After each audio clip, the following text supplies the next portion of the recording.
I feel like I've always been the guy who's been naive, at first. When I started on this journey, I felt like, oh, there's so many people out there, good people out there. There's people out there you can trust. There's people out there who are willing to fight for you, who are willing to, people out there who have the best intentions for you. And all you just have to do is work hard, and that's all you're going to have to deal with on your journey to the top. And as long as you keep working hard, you'll be good. But I was lucky enough on my journey to be able to see it for myself, and to be able to tell the truth as a survivor. To be able to see what's happening out there and be able to tell the truth as a survivor. The reality of the matter is that the world has come a far way. A world that used to care about the people next to you, a world that used to, care about family and community, and let's strive for everyone's betterness, and that world doesn't exist anymore, unfortunately. I had to realize that. I had to understand that for myself on my journey. That's one thing that God felt like he really needed me to see. He had to show me the human heart as we currently are at the moment. That people are now at a stage, at a place in this world where, they no longer care. People will try steal from you. People will try lie to you, will try cheat you. And they've just accepted it as the new way of life. If you're not strong enough to be cheated and lied to, and then you're not worthy of existing in this world. That's the world that we live in. That if you're not willing to be a liar, if you're not willing to cheat, if you're not willing to join the people in killing other people, in cheating other people, you won't be able to survive in the system, in the economy, in the world. Because what you then begin to understand is that the people with finances, the people with resources, the people who have gotten to certain positions in their life, a lot of them are doing certain things to get there that not everyone's going to be happy to do. And if you're not willing to partake or do some of those things, then you're dreaming. So for me, I got to experience that for myself. I got to be the person who's not wanted. I got to be the person who was hated, the person they tried to chase away, the person they didn't want in the system. And when you are that person, you get to see what happens to those people. You get to see what happens to those people. You get to see what happens to the others just like you. And as the survivor, as the person who they were not able to get their way with, I can tell you that this is an evil world. We live in a world where friend tries to kill a friend for money. Where companies are willing to kill their employees for money. In a world where, hard work, merit, fairness, those things are just a myth. Hard work, if you do the right thing, if you study hard, if you, it's a lie. It's a lie. It's a lie.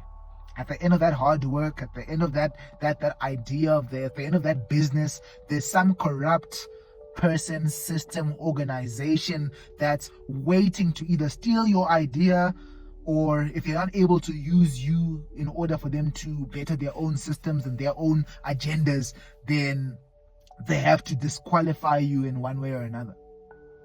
That's the world that we live in now. Where if your friend sees that you are doing well, if your close people, if your family members, if your whatever it may be that's around you see that you are on a journey that is beyond them, that they're gonna attempt to try stop you on that journey, that they would rather see you suffer, they would rather see you hungry than for you to achieve something in your life. The people in your area, the people where you stay, the friends that you have, they'll rather see you suffer than for you to have a better life. What am I trying to tell you? That there are people around us, there are people near us in our vicinity who are acting as our best friends, who are acting as our bosses, who don't like you, who don't care about you, who are just trying to use you as their opportunity to get higher, as their sacrifice, as whatever it may be in their life to progress their lives to go higher. You are someone's cattle, you are someone's sheep. Someone wants to use you, and if they can't use you, they're gonna chase you away. That's the life we live in now. An evil world. So for me, I had to make a decision for myself. I had to make a decision for myself. I said, what are you going to stand for? Would you let the same people who threw you away, would you let the same people who lied to you, who tried to cheat you, would you let those people now tell you what you can or cannot do? And unfortunately for me, it's a no. Unfortunately, it's a no for me.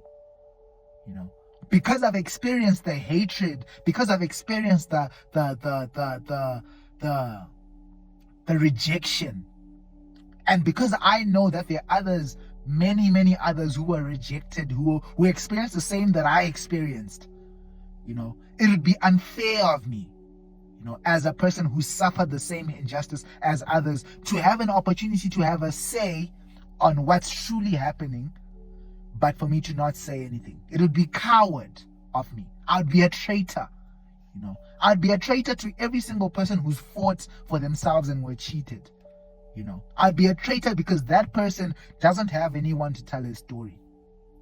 And I have that opportunity to tell his story because it's my story too, but I'm choosing to hide away. I'm choosing to join the people who tried to reject me, the guys who tried to chase me away.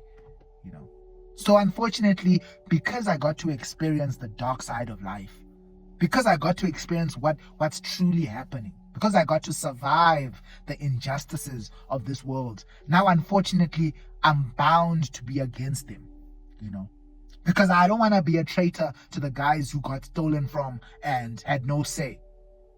It would be bad of me, it would be evil of me to now join the people who tried to take everything away from me, just like they took from others, and then to look back at the guys who are still getting their lives taken from them and who've already gotten their lives taken from them, and for me to look at them and say, oh, as long as I have that, that's okay. As long as I have my bits, all those people suffering, footsack. All those people in tough times, footsack. As long as I'm good. So I couldn't. That's why I'm now on the journey that I'm on right now. That's why I'm now where I am, because I got to see the darkness, how dirty, how disgusting the world is. What the people in this world are up to, what the people in this world are doing, I got to see it for myself. And because I got to see it, I got to survive it, now I have to be against it. I don't have a choice. I don't have a say. I have to be against it. I have to fight it. And because of that, I know that there will be difficult times ahead. I know that people won't like me for it, but unfortunately, I don't have a choice. I don't have a choice.